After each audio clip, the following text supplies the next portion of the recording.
Michel Mayabou.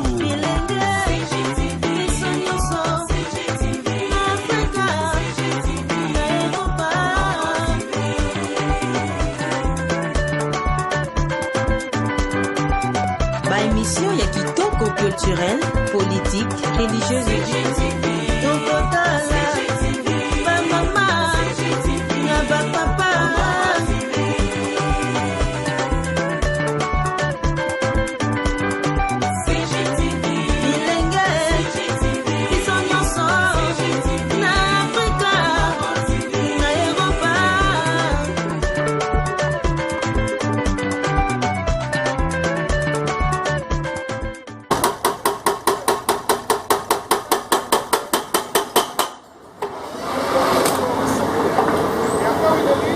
avec 18 ans, ça l'a ni terrassé.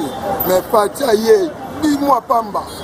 Terrassé ça là, mais après si vous êtes congolais d'un bon, mais ça là un mot.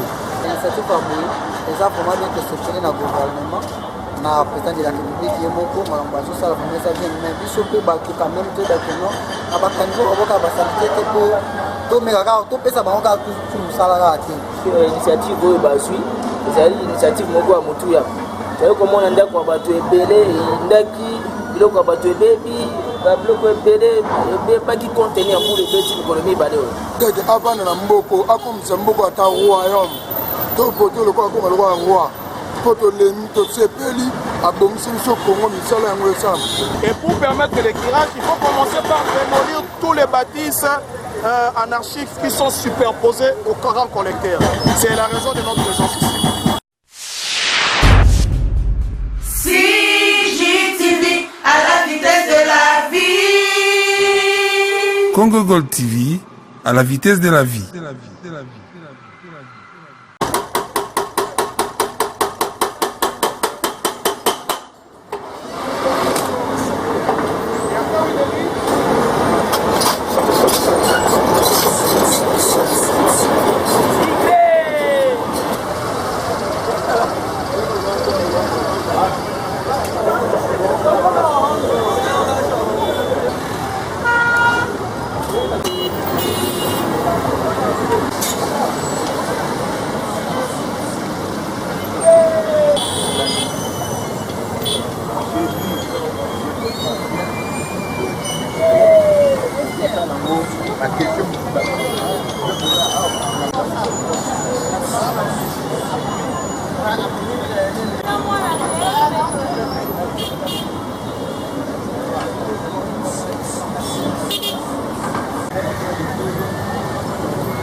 avenue Huileri, sur Huileri, tout le monde a fait ba caniveau pour la réhabilitation ya nzela wana ya nzela oyo yo en tant que riverain omoni ndenge nini na ndenge bazosala wana. En tout cas tomoni vraiment eza idée ya malamu vraiment toka boyende vraiment bokebonga omoni ata balobaka bakozwa bazweli biso ata soki obama o balobaka wana bazwi biso na mboko mais tant que biso moko tozana na mentalité wana conscience wana te rien ne va pas changer. Alors, l'initiative a voulu, les gens vraiment bien que c'est dans le gouvernement, na président de la République qui est moko, madame Bajo, ça la première ça vient, mais il faut que quand même que d'accord, à partir de là, on va passer que pour tout mais regarde, tout peut ça va encore tout ça là. Alors, on va se rappeler, na baope bazo te ka bato baza ba pembele ba te ka kocha ka facilité na maternité ça la bien.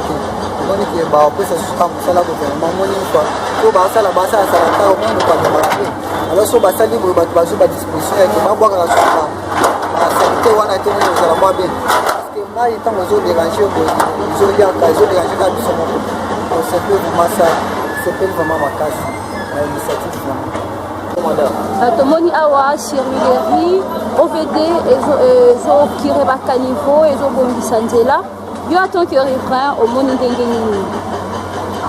Ok, merci beaucoup maman mpona motuna biso tosepeli na initiative oyo bazwi ezali initiative moko ya motuya toyei komona ndako ya bato ebele eyindaki biloko ya bato ebebi babiloko ebele ebebaki contenir pour ebeti mikolo mibale oyo me ya mboto yai kofesite toya kofesite mokonzi ya Kinshasa monsieur Jantini Ngobila mpona initiative moko kitoko oyo ate ya nini ya kini popeto alors tozali kosepela mpena makasi nde mosala ezosalelema na Ouderi précisément devant siège na biso tomoni ya ARC tosala biso eleki makasi.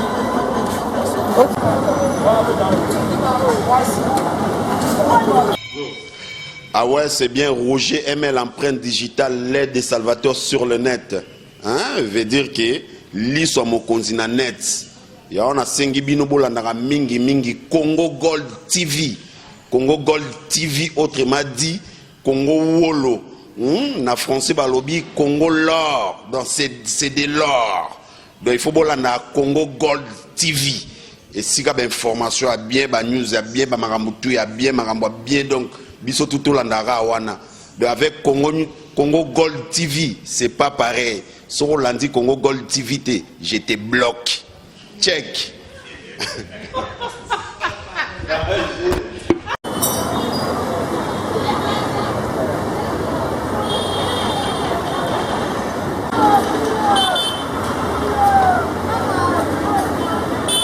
mboka oyo abeti 18 asala ni terrasse mais fatia ye 10 mois pamba terrasse sala na pesi biso bakongolais de mbongo misala yango c'est que avant na mboko akomisa mboko ata royaume to poto lokwa koma lokwa roi poto lemi to sepeli abongisi biso kongo misala yango esala biso ba jeune pe to sepeli anane ya to do misala mwana nga koti ya classe orphelin ipona sepene tina suka papa yayo yango mona ngai mwana na bana na komina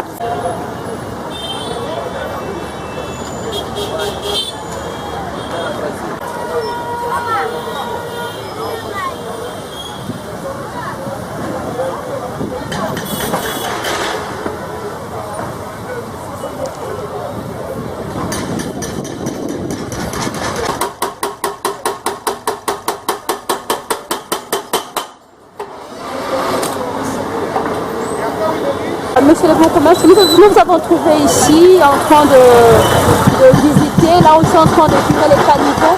Pouvez-vous nous dire, après cette étape de curage des caniveaux, quelle sera encore votre prochaine étape que vous allez maintenant effectuer? Merci. Ici, nous sommes dans le cadre du suivi de l'opération Kinshasa Bopeto initiée par son Excellence Jantini Ngobila Mbaka, le gouverneur de la ville-province de Kinshasa. Nous avons tous constaté qu'il y avait les inondations répétées sur les avenirs, Willery, Nyanza, Issoke, que sais-je encore. Alors, le gouverneur a compris, il a écouté les cris de cœur de ses compatriotes habitant la commune de Kinshasa. La raison principale de ces inondations répétées, c'est les bouchages des caniveaux, des grands connecteurs sur l'avenue des Tuileries. C'est la raison pour laquelle on est en train de démolir les bâtisses qui sont superposées aux caniveaux. C'est pour permettre à ce que l'eau coule calmement et tranquillement. Comme ça, les avenues secondaires seront tous réhabilités, ainsi que les caniveaux qui déversent des eaux dans les grands collecteurs et l'eau va couler. Vous savez très bien qu'il y a un principe de vases communicants qui stipule que l'eau ne suit que la forme du récipient qui le contient. C'est-à-dire que quand l'eau ne sait pas comment couler, elle va suivre, elle va se créer une voie. Elle se crée une voie. C'est ça la base des inondations répétées de toutes les avenues secondaires.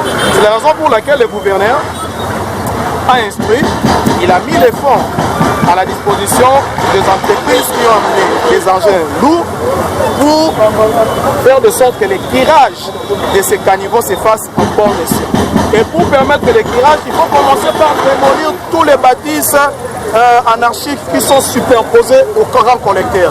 C'est la raison de notre présence ici. Ok, merci. Merci. Alors après cette étape, vous allez effectuer maintenant, vous allez passer à quelle autre étape? Non, après cette étape, ça sera l'éclairage traditionnel. Aujourd'hui, c'est les grands travaux.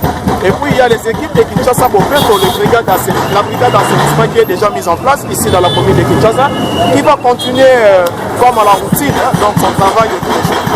Ok, merci. Merci. Kinshasa Bopeto, nous nous engageons.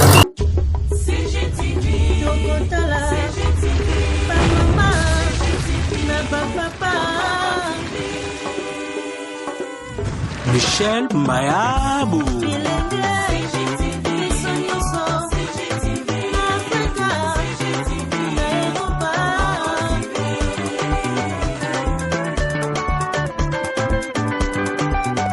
Émission ya kitoko culturel, politique, religieuse et